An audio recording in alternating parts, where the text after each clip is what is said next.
새 첫 주일을 맞았습니다. 하나님은 어제나 오늘이나 내일이나 언제나 새 일을 행하시는데 새 일을 행하시는 하나님의 은총이 여러분의 삶 가운데 충만하시기를 축원합니다. 특히 오늘은 감개무량하게도 저희 교회 118주년 창립주일이기도 합니다. 돌이켜보면 지나온 모든 것이 하나님의 은총의 역사였듯이 하나님의 은혜가 아닌 것이 하나도 없었듯이 우리의 앞날에도 하나님께서 일일이 간섭하여 주심으로 날마다 새로운 은총의 역사를 기록해 가시리라 믿습니다. 새해 118주년을 맞는 저희 교회의 주제는 작은 자들의 벗 병영교회, 병영교회 작은 자들의 벗이라고 하는 주제를 잡았습니다. 은혜를 받았으니까, 은혜를 받아 예수를 믿고 구원을 얻었으니까 우리들이 기꺼이 사랑으로 저들의 벗이 되어주자는 것입니다. 우리가 알아야 할 것은 은혜는 값없이 하나님께서 거저 주시는 거예요. 대가를 치르고 얻는 것이 아닙니다. 노력해서 얻는 것도 아닙니다. 우리의 어떤 수고의 결과로 얻어지는 것이 아닙니다. 노력해서 수고했기 때문에 얻는 것이라면 우리는 대가를 받은 것이죠. 은혜가 아닌 것이죠. 그런 것은 무익합니다. 소용이 없어요. 단지 값없이 그저 노력한 것도 없는데 애쓴 것도 없는데 수고한 것도 없는데 하나님께서 너무나도 값진 것을 값없이 주셨기 때문에 우리는 그것을 은혜라고 말하게 되는 것입니다. 은혜는 이렇게 값없이 그저 받지만 그러나 은혜에는 반드시 사명이 따른다는 것을 우리는 잊지 말아야 할 것입니다. 그러기에 은혜 받은 자는 절대로 그 사명을 외면해서도 안 되고 외면할 수도 없는 것입니다. 한번 볼까요? 빌립보서 1장 29절 말씀을 한번 보도록 하겠습니다. 빌립보서 1장 29절 시작. 그리스도를 위하여 너희에게 은혜를 주신 것은 다만 그를 믿을 뿐 아니라 또한 그를 위하여 고난도 받게 하려 하심이라. 아멘. 은혜를 주신 이유와 은혜를 주신 목적을 우리에게 밝히고 있죠. 왜 너희에게 은혜를 주시는 줄 아느냐? 그리스도를 위하여 너희에게 은혜를 주신 그 이유는 다만 그 예수를 믿을 뿐만 아니라 믿어서 구원받고 믿어서 복을 받고 믿어서 영광 얻고 믿어서 기쁘고 믿어서 감사하게 되고 믿어서 우리가 넘치는 평안의 삶을 살 수 있게 되는 것뿐만 아니라 또한 그를 위하여 예수 그리스도를 위하여 뭐도 받게 하려 하심이다 그랬습니까? 고난도 받게 하려 하심이라 말씀하고 있어요. 은혜를 주신 이유가 두 가지예요. 크게 믿을 뿐만 아니라 뭐도 받게 하려 합니다. 고난도 받게 하려 합니다 그랬습니다. 이렇게 말씀을 드리면 처음에는 좋았는데 고난적에 걸리는 거예요. 그래서 어떤 사람은 그러면 나 은혜 안 받겠습니다 이러는 사람도 있을 수 있어요. 고난이 싫다는 거죠. 그 지긋지긋한 고난을 나는 감당할 수가 없다라는 거예요. 그런데 알아야 합니다. 은혜를 주신 중요한 이유는 믿을 뿐만 아니라 믿어서 구원 얻고 믿어서 영광 얻고 믿어서 감사하고 믿어서 복을 받고 믿어서 기쁘고 믿어서 평안할 뿐만 아니라 그리스도를 위하여 뭐도 받게 하려 합니다. 고난도 받게 하려 합니다라는 것을 깨달아야 돼요. 이것은 마다할 고난이 아닙니다. 이 고난이라고 하는 것은 하나님께서 은혜를 주셨고 그 은혜를 받은 우리들에게 사명이 따르는 건데 그 사명을 수행하는 과정에서 겪는 어려움과 고통을 말하는 거예요. 그 사명을 감당하려고 하면 편하게 감당할 수가 없죠. 때로는 어려움을 겪을 수밖에 없어요. 때로는 힘들고 고통스러운 순간을 맞기도 할 겁니다. 그와 같은 사명을 수행하는 과정에서 겪게 되는 그 고통도 뭐하게 하려 합니다? 받게 하려 합니다. 그랬어요. 그래, 이 고통은, 이 고난은 예사로운 그런 평이한 우리가 회피하고 싫어해야 될 그런 고난이 아니라 거룩한 고난이라 하겠고, 이 고난은 반드시 진주를 연결게 하고 진주를 낳게 하는 그런 고난인 것임을 깨달아야 될 줄로 믿습니다. 올 한 해 동안 우리에게 주신 사명, 그 사명을 감당하기 위해서는 우리는 이 고난마저도 기꺼이 감수할 수 있는 그런 자들이 되어야 할 것입니다. 올 한 해 우리에게 주신 사명은 작은 자를 향한 관심을 가지고 작은 자를 향한 사랑으로 작은 자를 향한 돌봄으로 나아가자는데 우리의 사명이 있어요. 이 사명을 감당하기 위해서 기꺼이 거룩한 고난을 진주를 낳게 하는, 반드시 진주를 낳을 수 있는 그런 고난을 감수해가는 그런 성도들 그리고 교회가 되어야 하겠습니다. 이렇게 되면 올 연말 거룩한 고난으로 말미암아 우리 교회 안에는 값진 진주들로 가득 채워지게 될 줄로 믿습니다. 자, 그러면 이 아름다운 일들을 감당하기 위해서 첫 번째로 창조주의 손에 붙들려 이 일들을 기본적으로 잘 감당할 수 있어야 하겠습니다. 작은 자들의 벗이 되기 위해서는 반드시 우리가 갖추어야 할 기본적인 태도가 있어요. 이것을 무시해서는 안 됩니다. 기본적인 그 자세가 바로 뭐냐? 창조주의 손에 저와 여러분들이 사로잡히게 되는 거예요. 하나님의 손에, 그 능력의 손에, 창조주의 손에 붙들리는 것입니다. 하나님의 손에 확 붙들려야만 우리는 작은 자들의 벗이 될 수가 있는 것입니다. 왜 그렇습니까? 우리의 힘으로는 되지 않으니까, 우리의 열정 가지고도 부족하니까, 우리의 가진 것 가지고도 안 되니까, 우리의 노력 가지고도 안 될 것이니까 창조주의 손에 강하게 붙들려야만이 우리에게 주어진 사명을 감당할 수가 있는 것입니다. 하나님의 창조주의 손에 붙들리가 나면 우리도 능력자로 사용될 줄로 믿습니다. 능력의 손에 붙들리게 되면 저와 여러분들은 큰 자가 될 수 있을 줄 믿습니다. 그래야만 성경이 말하는 성경적인 도움, 성경적인 섬김이 가능할 수가 있는 것입니다. 왜 우리가 큰 자가 되어야 되나? 왜 우리가 능력자가 되어야 되나? 창세기 25장 23절의 말씀을 읽어보면서 그 해답을 찾도록 하겠습니다. 다 같이 시작.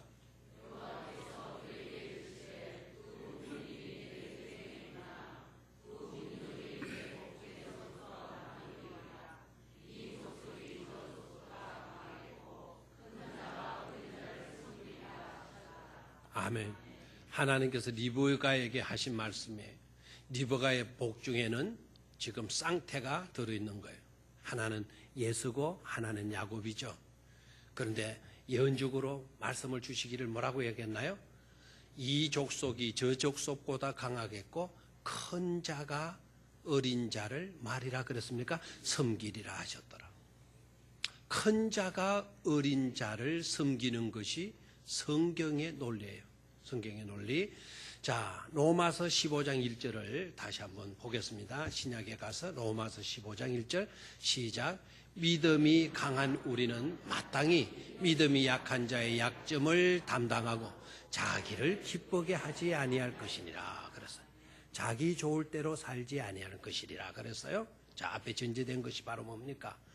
믿음이 강한 우리는, 믿음이 좋다고 하는 우리는, 믿음이 강하고 믿음이 많다는, 크다는 우리는 마땅히 믿음이 약한 자의, 믿음이 적은 자의, 믿음이 작은 자의 약점을 많은 자가 되어야 된다. 담당해 주는 자가 되어야 된다라는 거예요. 강한 자가 약한 자의 약점을 담당하는 것이 성경의 논리라는 겁니다. 제가 이 말씀을 강조하게 되는 것은 세상 논리와는 반대 개념을 갖고 있기 때문에 그렇습니다. 세상 논리는 어떠합니까? 세상 논리는 약한 자가 강한 자를 섬겨야 돼요. 없는 자가 있는 자를 섬기는 것이에요. 작은 자가 큰 자의 노예가 되고 큰 자의 종이 되어지는 것이 세상 논리지 않습니까? 세상에는 힘없는 사람이 힘 있는 사람을 섬기는 거예요. 이 세상 논리예요. 일본이 우리나라를 정복했어요. 우리나라가 정복당한 우리나라가 힘이 없어서 정복당했죠. 정복당한 우리나라가 일본을 섬겼어요. 다 빼앗겼고 다 갖다 바쳤어요. 이게 세상의 논리입니다. 그런데 문제는 예수님을 믿는 신앙인들이 이것에 대한 인식이 제대로 되어지지 않은 겁니다. 신앙인들이 이에 대한 인식이 부족하기 때문에 불평하는 일이 많고 불만하는 일들이 많이 있는 것이죠. 왜 그렇습니까?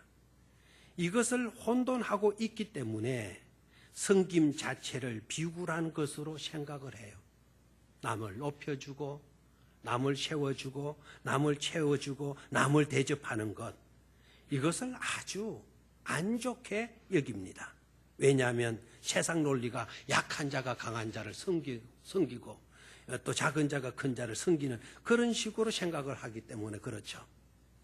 세상 논리에 우리의 사고가 오염되었기 때문에 섬긴다라는 것을 열등하게 여긴 나머지 불만하게 되고 불평하게 되는 것입니다. 그러나 하나님의 논리는 절대로 그런 것이 아니라고 그랬죠. 오히려 큰 자가 약한 자를 돕는 거예요. 섬기는 거예요. 그러니까 여기에는 엄청난 보람이 있고 기쁨이 일어나게 되어지는 것이죠. 강한 자가 약한 자를 섬긴다. 얼마나 아름다움입니까?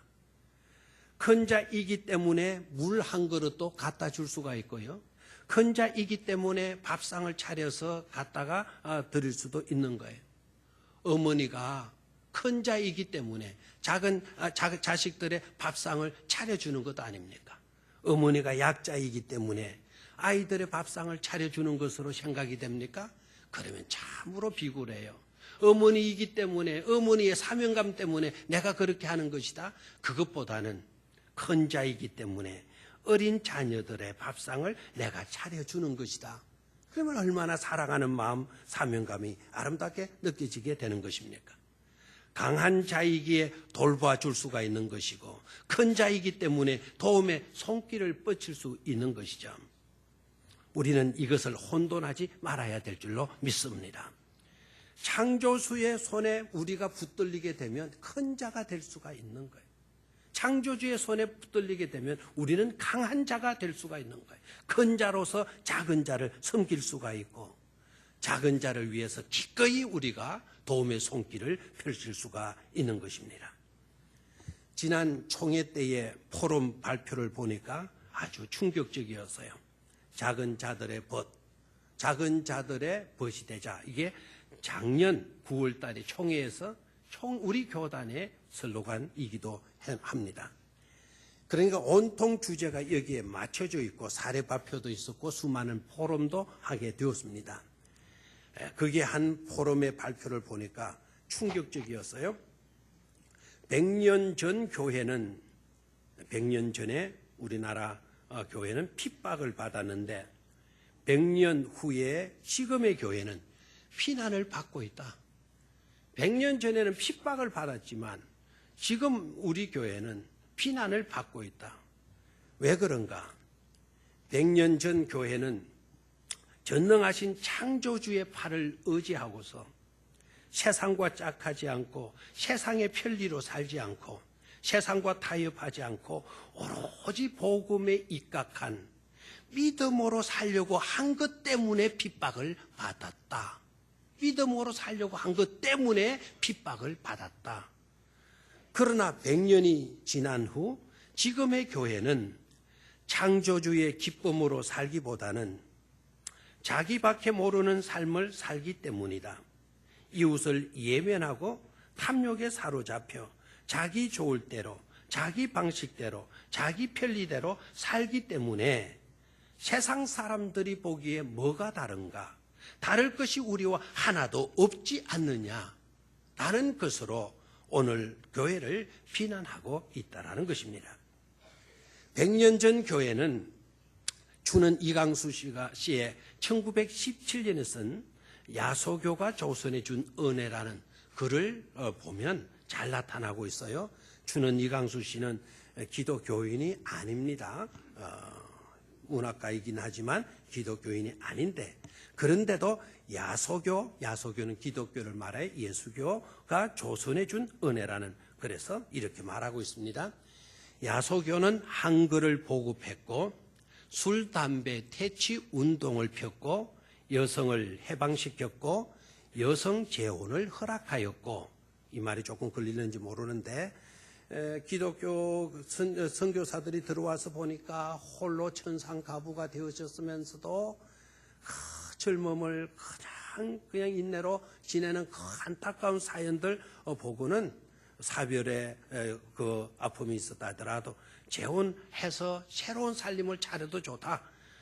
그래서 이 기독교가 들어와서 한국 여성들의 재혼을 허락하였고, 그리고 빈민을 도왔고, 학교와 병원을 세워 지도자를 지원했고, 우지를 일깨웠고, 병자를 살리는 일에 앞장섰다라고 기독교를 거찬했습니다. 불신앙인이죠. 무신론주의자인 이강수 씨가 기독교, 100년 전의 기독교를 이렇게 평가를 했습니다. 이와 같이 100년 전 교회는 그토록 어려움 가운데서도 세상에 소망을 주었어요. 그리고 희망을 주었어요. 그때 양식이 있었나요? 형편들이 나았나요? 입을 것이 제대로 있었나요? 쌀 한 톨 구경하기가 힘드는 그런 과정 속에서도 교인들이 너도 나도 성미운동했고, 그 쏟아진 성미로 교육자들의 식단을, 그리고 그 성미로 가난한 빈민들을 돕는 데 사용했다는 것 아닙니까? 그런데 100년 후에 지금의 교회는 어떠합니까?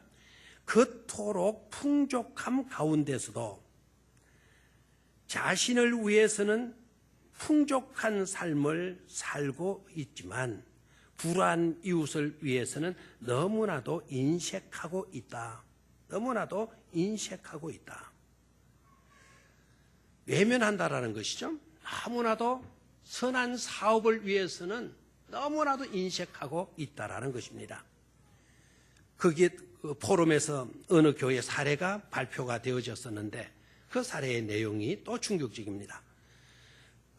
그 교회는 어떤 목적 헌금을 하려고 하였더니 교회 안에 안티 세력들이 교회 안에도 있어서 하는 말이 왜 그런 헌금들, 목적 헌금을 하려고 하느냐? 즉은 가난한 자들을 돕기 위해서라기보다는 호주머니를 털기 위해서, 교인들의 호주머니를 털기 위해서 저러는 거다. 가난한 사람들은 국가에서 복지로 다 혜택을 주고 있는데 뭐 때문에 우리가 저렇게 목적하고 헌금을 해야 되느냐. 그래서 교회는 오히려 교인들의 호주머니를 털기 위해서 수단과 방법을 다 동원하는 것이라고 비난하더라는 것입니다. 그리고 11조도, 교인의 기본 도리인 11조도 하지 않고 감사 예물도 아예 드리지 않는다고 합니다. 그것을 아주 정당한 일들로 확신을 하고 철저한 세속적인 신념에 사로잡혀 있다라는 것입니다. 그리고 거기에 그치지 않고 비슷한 불만의 생각을 가진 다른 교인들도 끌어들인다고 하는 것입니다. 그래도 거기까지는 봐준다 그러는데 포럼의 결론은 뭔가 하니까, 그러면서도 교회가 선교를 하니 안 하니, 선교가 어떻고 저떻고 구제를 하니 안 하니 온갖 불평들은 다 늘어놓는다는 것입니다. 결론은 바로 뭡니까? 그런 자들이 교회 안에 득세하다 보니까 선한 사업을 펼칠 수가 없다라는 것입니다. 총회에 들어오는 그 총회 사업비가 해마다 줄어지고 있다라는 것이죠. 수백억에 이르던 그 돈들이 점점 줄어들어서 선교사들이 좋은 뜻으로 선한 사업을 위해서 세워놓았던 모든 기관들이 문을 닫게 되어지더라는 것입니다. 대표적인 것이 공주 언론입니다. 공주 언론이 부도를 맞아가지고 경매에 넘어가게 되어졌었는데 어느 신앙 좋은 독지가가 그 공주 언론을 우리가 빼앗길 수는 없다. 그래서 신앙 좋은 장로님이 자기의 사지를 들어서 280억을 들여서 그 공주 언론을 다시 찾아왔던 이야기도 있습니다. 이렇게 되니까 하나님의 선한 사역들이 펼칠 수가 없고 그런 풍조가 교회 안에 흐르고 있으니까 교회는 점점 빛을 잃어가게 되어지는 것이죠. 뿐만 아니라 교회 안에 내분들입니다. 교인들이 싸움질을 잘한다라는 거예요. 안 믿는 사람들이 평가하는 게 바로 뭡니까? 정말 웃어야 될지 땅을 치고 통곡해야 될지 서울 그 지하철에서 사람들이 뭐 말다툼을 했다나요? 그런데 그 옆에 앉아있던 점잖은 사람이 야단을 치면서 하는 말이 이 사람들아 조용히 해라. 이곳이 뭐 교회인 줄 아느냐? 싸움하는 사람을 말리면서 이곳이 교회인 줄 아느냐 하면서 그 싸움을 말겠다는 거예요. 그런 사람들의 교회에 대한 이미지는 싸움하는 교회당으로 인정을 받고 인식을 하고 있는 것이죠. 분명히 알아야 될 것은 우리의 싸움은 원수 사탄 마귀와의 싸움이어야지 형제들끼리 공동체끼리 한 집안 식구끼리 치고받고 고소하고 고발하는 그런 일이 되어진다면 누가 기뻐하시겠느냐는 것입니다. 이러한 내분들로 교회가 권위를 상실해가고 생명을 잃어버린 채 세상에 희망을 주는 것이 아니라 오히려 세상에 신망을 안겨주고 있는 것이죠. 또한 우리는 너무나도 교만했습니다. 세상 사람들이 비판하는 소리에 우리는 전혀 귀를 막아서도 안 될 것입니다. 어느 정도 귀를 열어놓고 들어보게 되면 일리가 있는 것도 없잖아요. 있죠? 은혜와 복을 받았으면 우리가 더욱 겸손해야 되는데 오히려 반대로 우리는 최고로 제일이라고 하는 그와 같은 바벨탑을 쌓으려고 하잖아요. 그래서 우리 교회가 최고여야 되고 우리 교회가 제일이어야 된다. 자기 교회의 과시적인 그런 요소에 사로잡히게 되었어요. 최고가 되고 제일이 되는 것이 무엇은 나쁜 일이 되어지겠습니까마는 그와 같은 바벨탑을 쌓으려고 하면서 소중한 더불어의 정신을 우리는 망각해버리고 있다는 데 있습니다. 이웃교회를 무시해버리고 이웃교회의 번영과 이웃교회의 성장을 우리는 오히려 방해했다는 것이 될 수 있으니까 말입니다. 그러나 이러함에도 불구하고 우리가 반드시 알아야 할 것이 있습니다. 이와 같은 참 희망적인 요소가 점점 사라지고 있다 하더라도 그래도 하나님의 선한 역사는 절대로 중단되지 않는다는 사실입니다.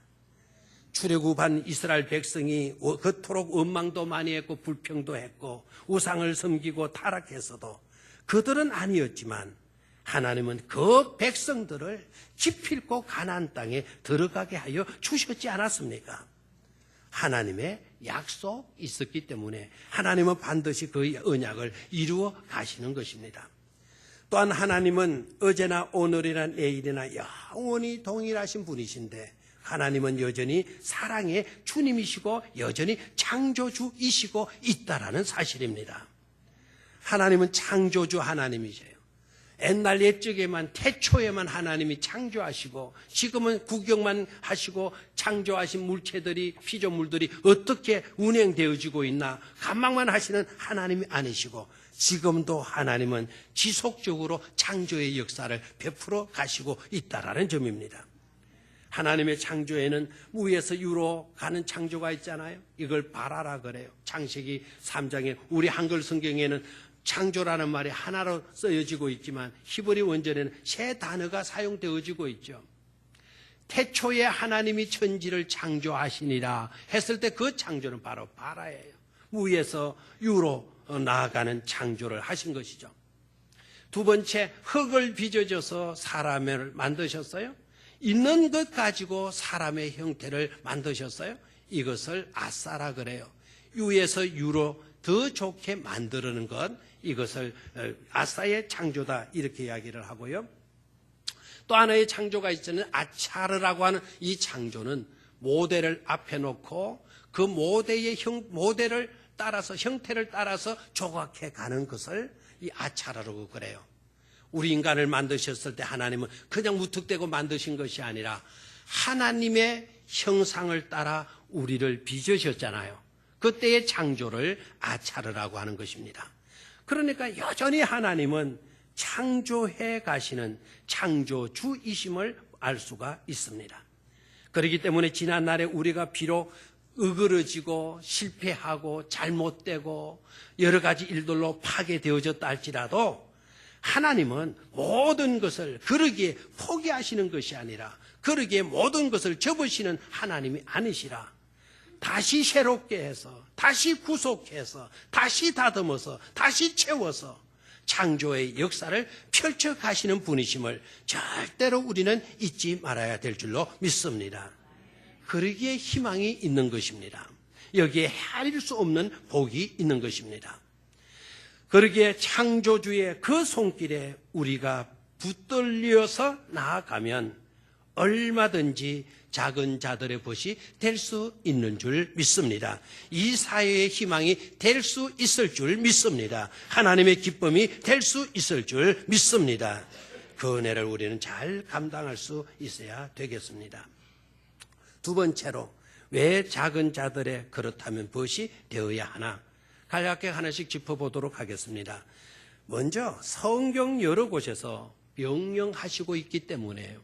우리의 제안이 아니고 우리의 아이디어가 아니라 성경 여러 곳에서 하나님께서 명령하신 일이기 때문에 우리는 작은 자들의 벗이 되어야 할 줄로 믿습니다. 신명기 15장 11절 말씀 같이 읽습니다. 시작. 땅에는 언제든지 가난한 자가 거치지 아니하겠으므로 내가 네게 명하여 이르노니 너는 반드시 네 땅 안에 네 형제 중 곤란한 자와 궁핍한 자에게 네 손을 펼치리라. 아멘. 가난한 자가 이 세상에 언제든지 있다라는 거예요. 어제만 있었던 거 아니고 그때만 있었던 게 아니고 오늘만 있는 게 아니라 언제든지 가난이 있다라는 거예요.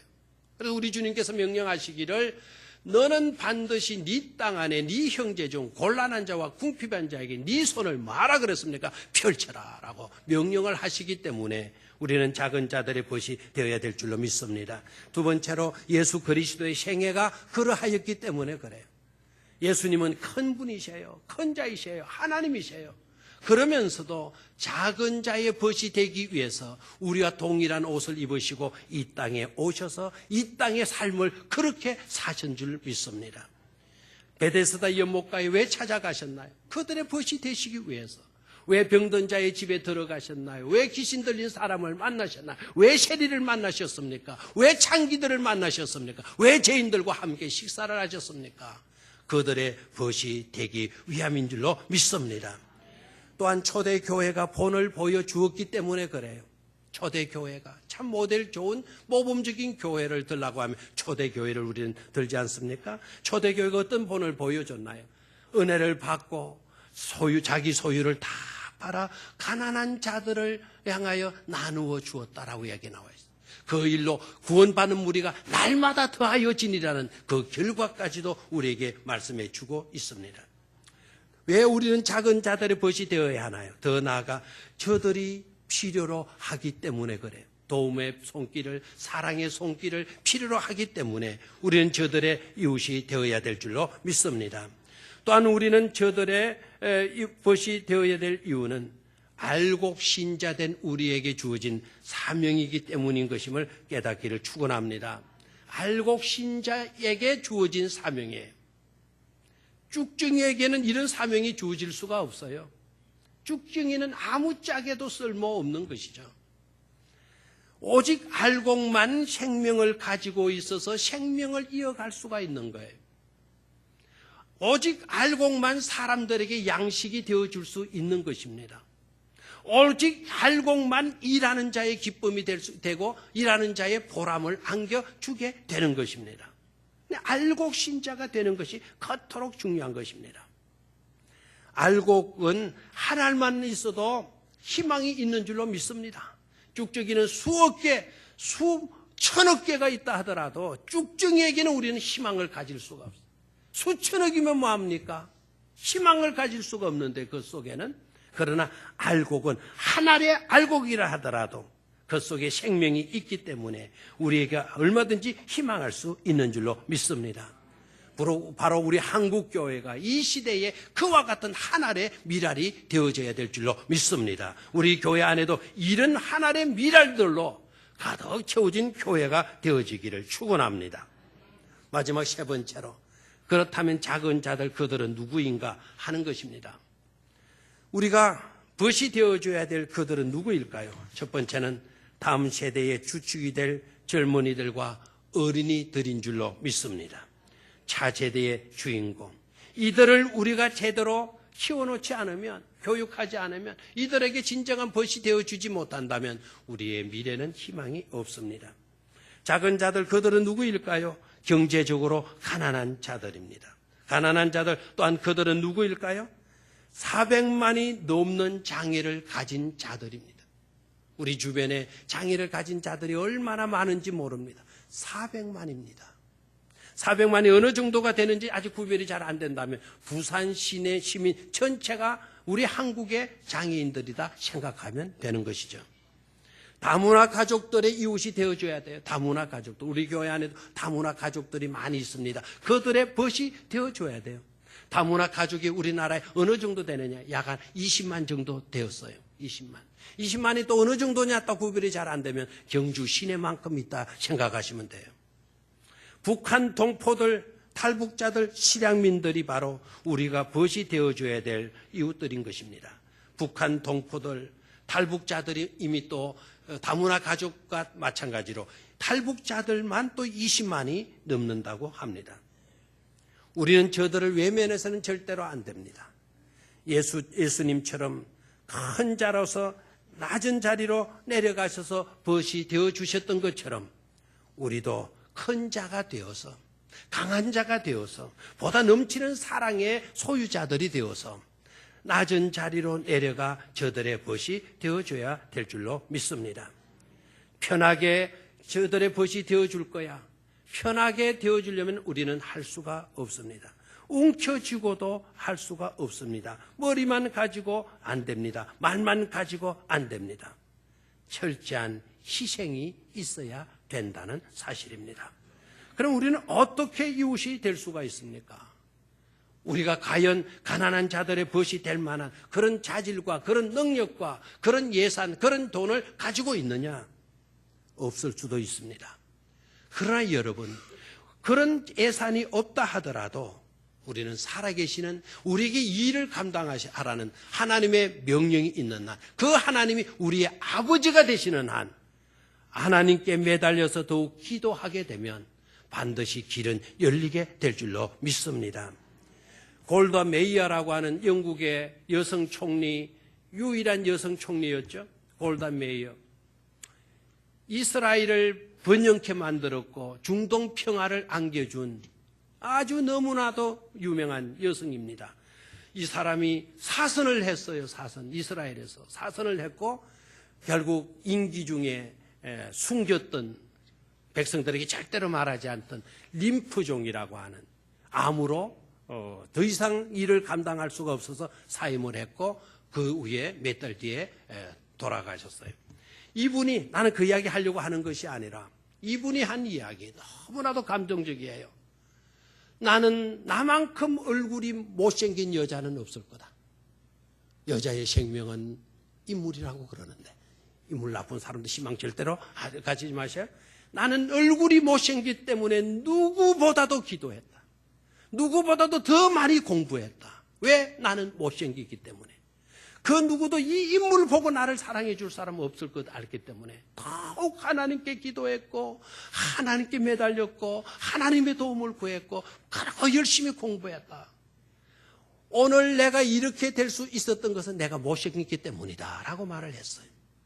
여러분, 우리가 가진 것이 없기 때문에 더욱더 하나님께 매달리고 열정을 가지고 사랑의 마음으로 불태우게 되어진다면 능히 우리에게 주어진 사명들을 감당하고도 남을 줄로 믿습니다. 여러분 중에 누구를 통하든지 알곡 하나를 통해서라도 얼마든지 희망의 아름다운 꽃을 피워가게 하여 주실 줄로 믿습니다. 올 한 해 동안 이런 은혜로 충만한 교회가 되시기를 주의 이름으로 축원합니다.